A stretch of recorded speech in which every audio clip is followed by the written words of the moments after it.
இன்றைக்கி எந்திரிச்சது ரொம்ப லேட் ஆகிடுச்சு பாய்ஸ். ஆமாங்க, 6:45 தான் எந்திரிச்சேன். எந்திரிச்சேன்னு ஒரு டீயை குடிச்சு ஃப்ரெஷ் ஆயாச்சு.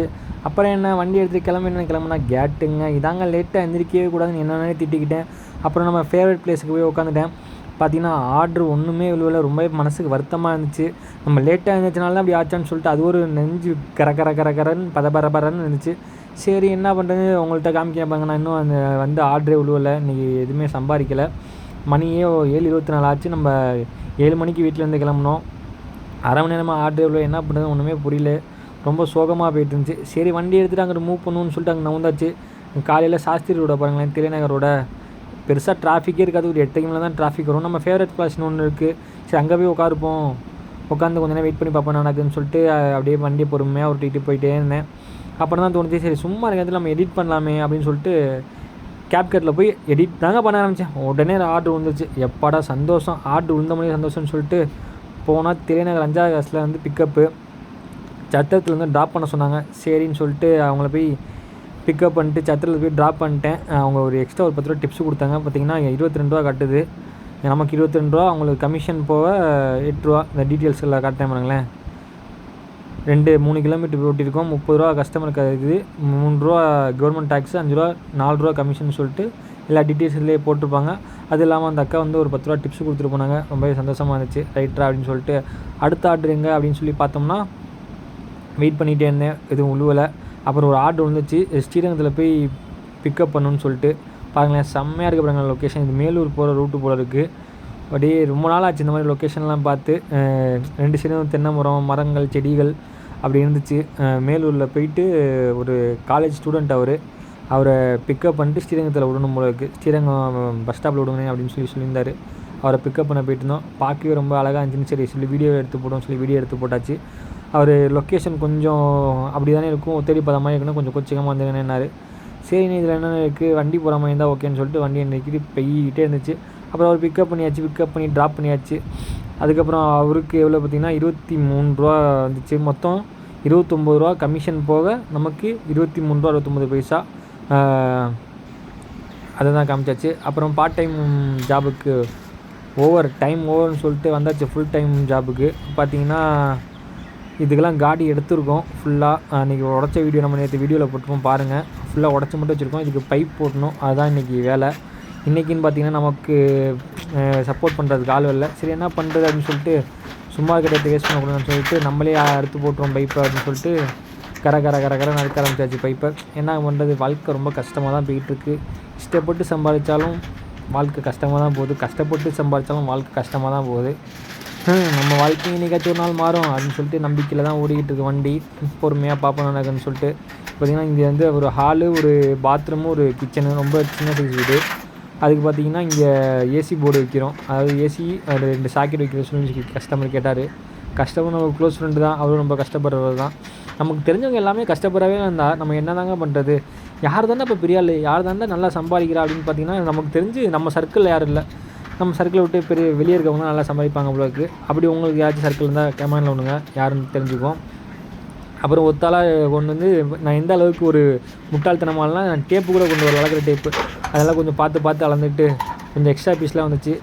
நம்ம கஸ்டமர் நம்ம ஃப்ரெண்டுங்கனால பெருசாக எதுவும் பிரச்சனை இல்லைன்னு சொல்லிட்டு அறுத்து போட்டோம் அப்படின்னு சொல்லி அறுத்து போட்டாச்சு. இதுதான் நம்ம வேலை. பார்த்துட்டு எப்படி இருக்குன்னு சொல்லுங்கள். நீங்கள் கண்டிப்பாக கழுவி தான் ஊற்றுவீங்க. டேப்பு கூட கொண்டு போகல, இது எப்போ பார்த்துட்டு சொல்கிறேன்னு சொல்லிட்டு. நம்ம தப்புலாம் பண்ணுறது சகஜம் தானேங்க. மனுஷனா தப்பு பண்ண தானே செய்வான். அந்த தப்பு தான் பண்ணிட்டேன்.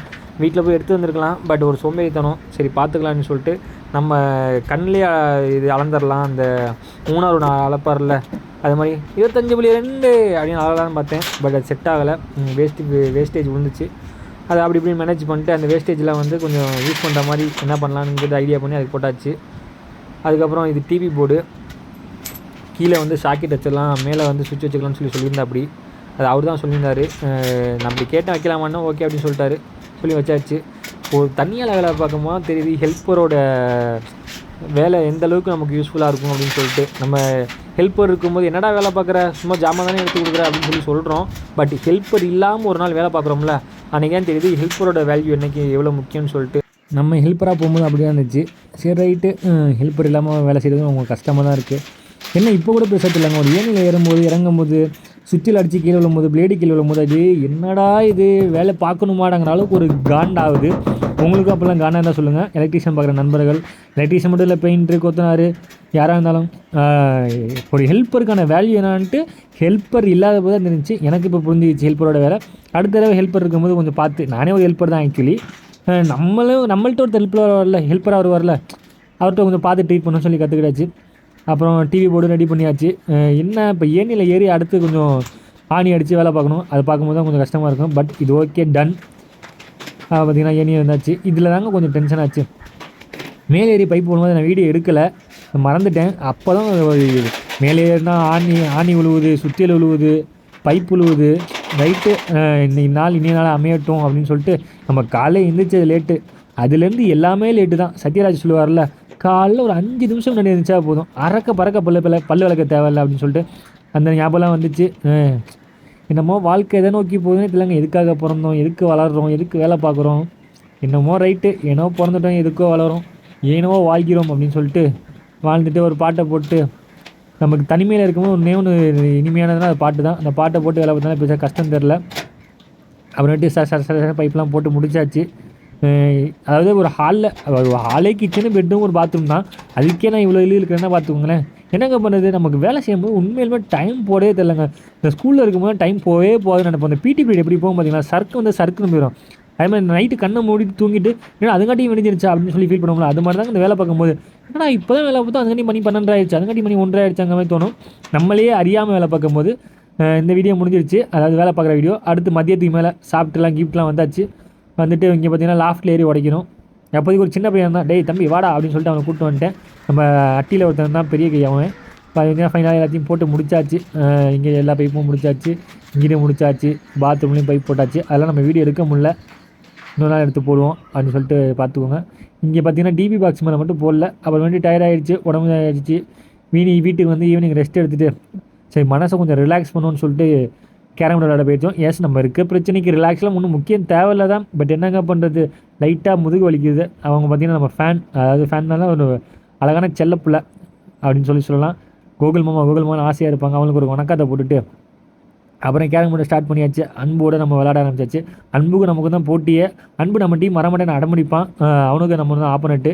சரி விளையாடுவோம்னு சொல்லிட்டு நம்ம விளையாடுற வீடியோ எடுத்து போடுவோமே அப்படின்னு சொல்லிட்டு வீடியோ எடுத்து போட்டேன். அன்பு எப்பவுமே கலைக்க மாட்டார் காயினை, நம்ம தான் கலைக்கணும். சரின்னு சொல்லிட்டு நானே கலைக்கிறேன்டா அப்படின்னு சொல்லிட்டு டம்முன்னு அடித்தேன். ஒரு காயினுமே விழுவலைங்க. மனசு ரொம்ப வருத்தமாக போச்சு. சின்ன பசங்களோட ஜாலியாக விளாண்டுட்டு இருந்தோம். அதுவும் ஒரு சுகமாக தான் இருக்கும், சின்ன பசங்க விளையாடுறது. பெரிய கைங்களாம் வரது முடியாது, ஜாலியாக விளாண்டுக்கிட்டு பாப்பாவை விளையாட சொல்லி கொடுத்துக்கிட்டு நம்ம இவங்களை ஏமாற்றி விளாண்டுக்கிட்டுன்னு சொல்லிட்டு அப்படியே போயிட்டு இருந்துச்சு. பார்ப்போம். அப்புறம் பார்த்தீங்கன்னா டைம் ஆயிடுச்சு. அப்புறம் என்ன, நம்ம மேட்ச் ரிவ்யூ எடுக்க வேண்டியதான்னு சொல்லி ரிவ்யூ எடுக்க ஆரம்பிச்சாச்சு. இந்தியா vs இங்கிலாந்து வந்து மேட்ச் ரொம்ப போராக போச்சுன்னு இல்லை, சுவாரஸ்யமாக தான் போச்சு. இந்தியா கொஞ்சம் பரிதாபமான நிலையில் தான் வருத்தமாக இருந்துச்சு. நம்ம பார்க்கும்போது நாளைக்கிட்டு இருந்தாங்க, வீடியோ எடுத்து முடிச்சா 6 விக்கெட் ஆகிட்டாங்க. பார்த்தீங்கன்னா கொலாப்ஸே ஆகிட்டாங்க. 8 பேட்ஸ்மேன் விளாண்டுட்டு இருக்காங்கன்னு சொல்லி நம்ம ரிவ்யூ கொடுத்துட்ருக்கோம். கிரிக்கெட் வீடியோ உங்களுக்கு டே டு டே வேணும்னா நம்ம சேனலுக்கு கண்டிப்பாக பாருங்கள். நம்ம கிரிக்கெட் வீடியோ ரெகுலராக போட்டுக்கிட்டு இருக்கோம். எவ்வளோ வீடியோ கவர் பண்ணணும் அவ்வளோ வீடியோ கவர் பண்ணிடுவோம்.